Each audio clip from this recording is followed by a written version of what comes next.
Welcome to AgriTalk, and thank you for keeping it Katie and Farmers TV. On today's conversation, we are talking about strengthening veterinary animal health services provisions in Kenya.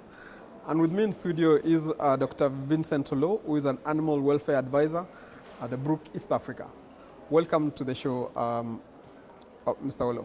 Thank you. Tell us a little bit about yourself and what you do. Yes, as Mr. Gina has put it, I'm a veterinarian, Dr. Vincent Olaw. I work at the Brook East Africa as the animal welfare advisor. And so at the Brook East Africa, we're actually an animal welfare charity that mainly looks at the welfare of working equines. And in Kenya here, we're basically talking about working donkeys. And this is an animal that most people are either shy about or people don't know much about. And so the animal has been relegated so that so many people doesn't know what the animal does. But if you look actually critically, the animal also contributes into the livelihoods of the people.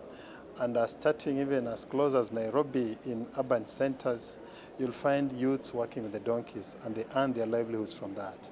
If you go to the high potential agriculture areas, you'll find farmers deep interior where the road network is not very good. Donkeys still bring this produce from the farms and into the markets. If you go to the pastoral areas like Turkana, Masailand, you will see donkeys are always there. And even in times of when it is quite very dry, the whole country, other animals will die, but the donkeys will always remain the last for even the pastoralists to move around with them as they migrate to seek further pasture for themselves and the other livestock. Okay. So why is it important for us as a country to strengthen our veterinary health services? Basically, if you look at the way the veterinary services are structured in the country, initially during colonial times and early pre-colonial in the 90s, 60s and 70s, veterinary health service provision was a government service that the government provided that. But coming into the 90s, when the World Bank came in with the structural adjustment programs, and so the government of Kenya had to actually offload some of the services that they provided to farmers, including extension. And so one of the services the government privatized was actually provision of veterinary services, including even extension touching onto agriculture. And so the government remained only with aspects of disease control, regulatory, and partly, and actually administration. But the day-to-day running of veterinary health services, the day-to-day treatment, like if your animal is to get sick, you don't expect the government to come and a government vet to come and treat it for you. But this is what led to the growing up of the private vets that are outside there, that you call them and then they come and treat your animals and you pay. And so basically that's what we are doing.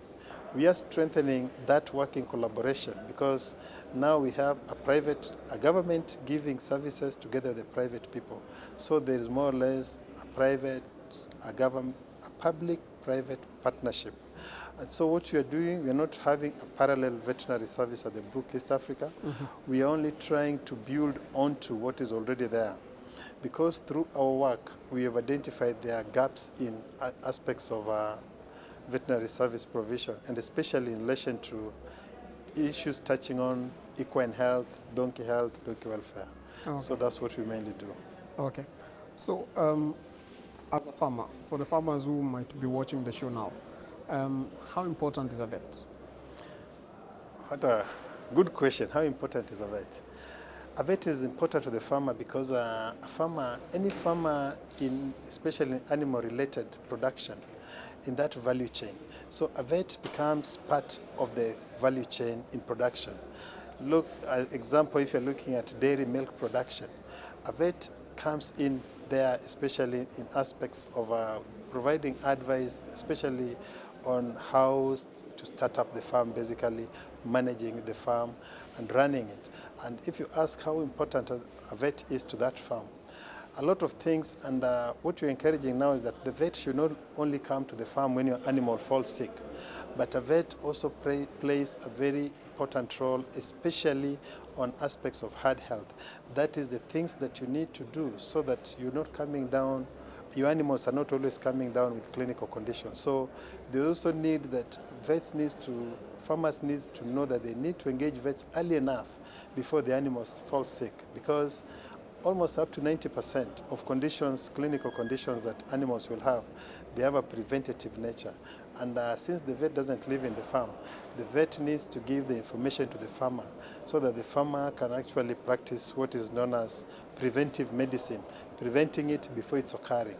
But also in those cases where you have clinical conditions like will arise in a farm, then still vets are very important to come and try and manage that. As they manage the current clinical condition, they also give advice to the farmer on how to prevent it, so that you don't have a vet treating the same clinical condition in your farm every day, because again, as a farmer, you're in business, so that will be eating into your profit. Okay. So that's how a vet comes into that. Okay. And do we have enough vets in the country? The aspects whether there are enough vets in the country, yes and no, because it also depends on the distribution of how the vets are around the country. And we have about, with the records from the Kenya Veterinary Board, last time I checked, there were over 3,000 vets, that is veterinary surgeons. But apart from the veterinary surgeons, we also have other cadres of the animal health service providers, those ones who have degree, animal health, animal science, those ones who have diploma, and those ones who even have certificates. And actually, the last mile veterinary service provision is not given by a big chunk of it, up to 90% of it is given by those other cadres, especially the certificate holders and the diploma holders, are the ones that actually deliver, but of course with the support of the veterinary surgeons from the background here. So we have enough vets. The only thing is that, again, they're also determined by the economics of the country, and so you find most vets are concentrated around the high potential agriculture areas, like probably in good parts of central Kenya, and unlike the lowlands, the arid and semi-arid areas, like the pastoral areas, occasionally you'll find reports that we don't have enough vets on the ground, but we still have government vets even in those areas. Okay. Yeah. Any challenges facing the industry at the moment, or the vets in particular? Of course, like currently the pandemic that we are in, the COVID-19 pandemic, vets are not an exception. And even an example, if you say vets to work from home, definitely it's not a practical thing. Vets actually have to be outside there in the field. So true, the pandemic has also affected the vets. And other aspects, especially in the veterinary profession, is also the sprouting of a lot of quacks in the industry, because the fact that there's also demand for vet services, it has also attracted unscrupulous business people, quacks, people who are not employed, who also come into the industry. The other thing that also affects vet, before I forget, which is also cuts across to humans, is the aspects of antimicrobial resistance, AMR, because the same antimicrobials, the same antibiotics that you use in animals are the same that are also used in humans.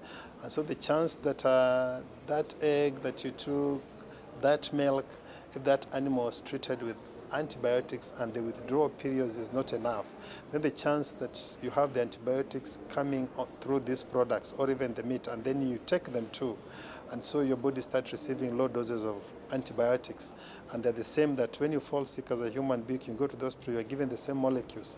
So with time, those molecules will not work on you because your body has been receiving the molecules in small quantity from the animal products. Mm-hmm. So AMR is a big challenge that is also facing vets.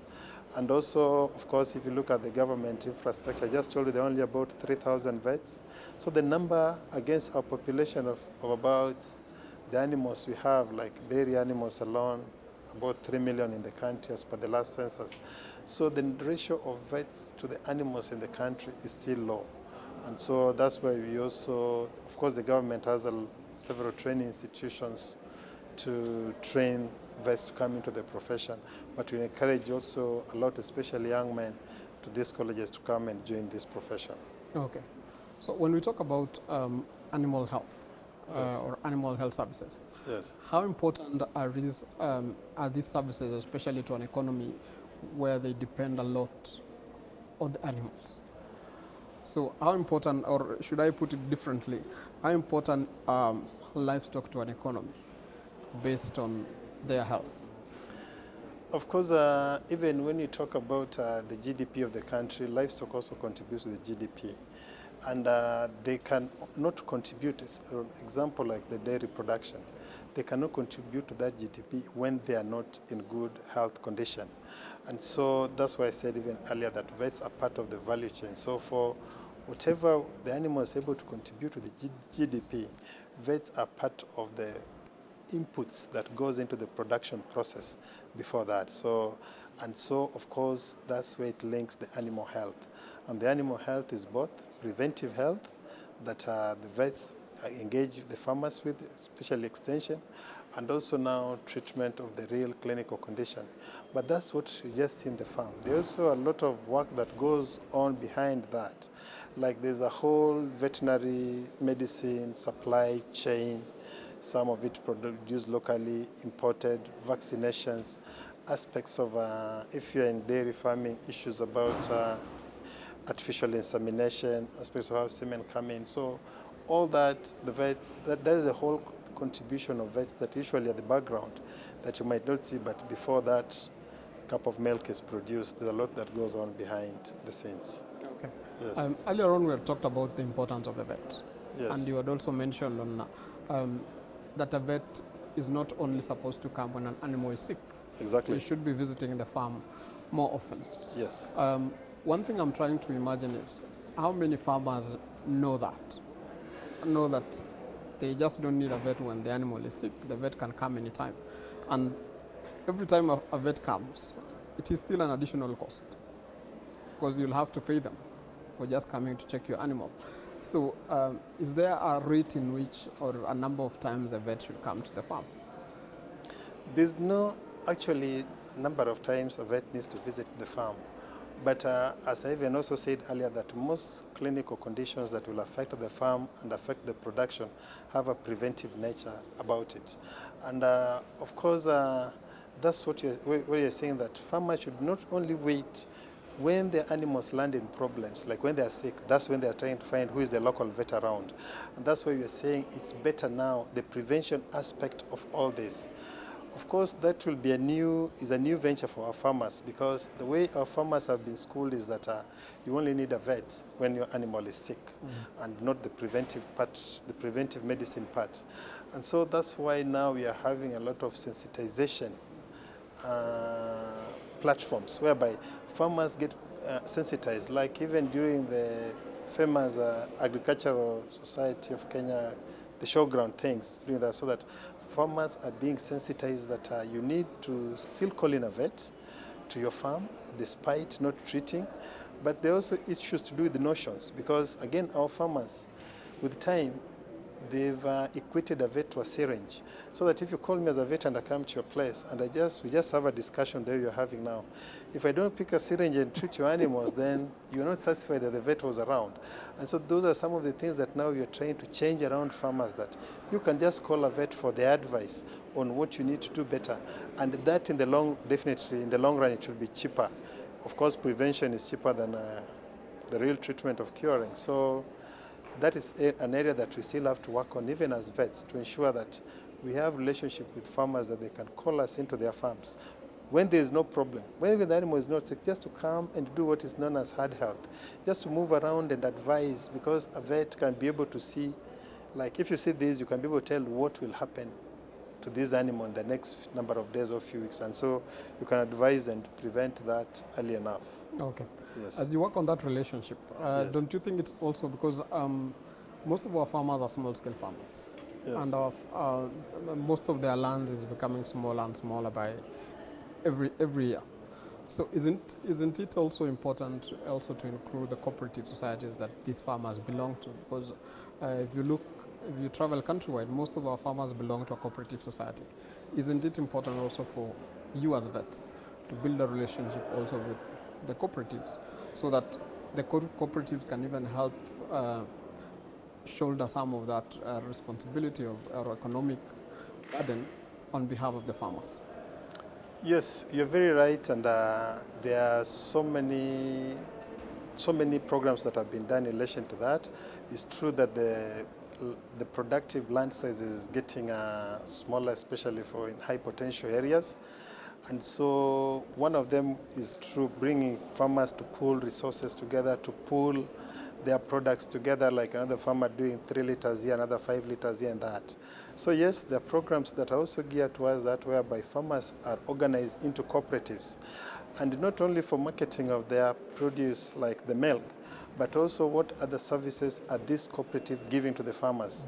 And so there are also cooperatives that are, they also have the agrovet shop, the shop that farmers can come in for their inputs, and even they also have a standby vet within the cooperative.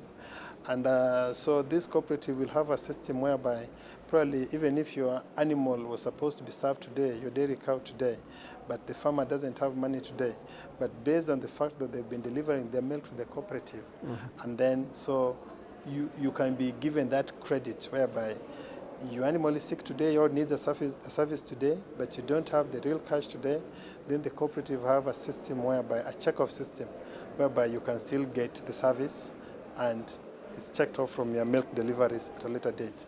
So these are some of the things that have been done, and vets are part of those cooperatives. But of course, as you understand, the aspects of cooperatives in this country also has a long history.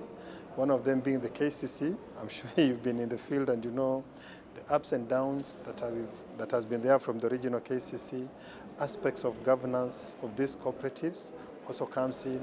So there are also a lot of trainings that when farmers are brought together so that they manage these cooperatives on their own. Because the idea is, I and you, if you're not farmers, trying to bring farmers together, and we maybe don't even produce a liter of milk, but they're the ones who produce. So it's good we bring them together, build the capacity of those cooperatives so that they have their own management structures, so that they are able to manage themselves beyond, be it government inputs, beyond, be it NGOs that are livestock related. So yes, Okay. that's something that goes on. Doc, we'll take a short commercial break and then we will be back shortly. For those of you watching us from home, we are taking a short commercial break, but we will be back in a few.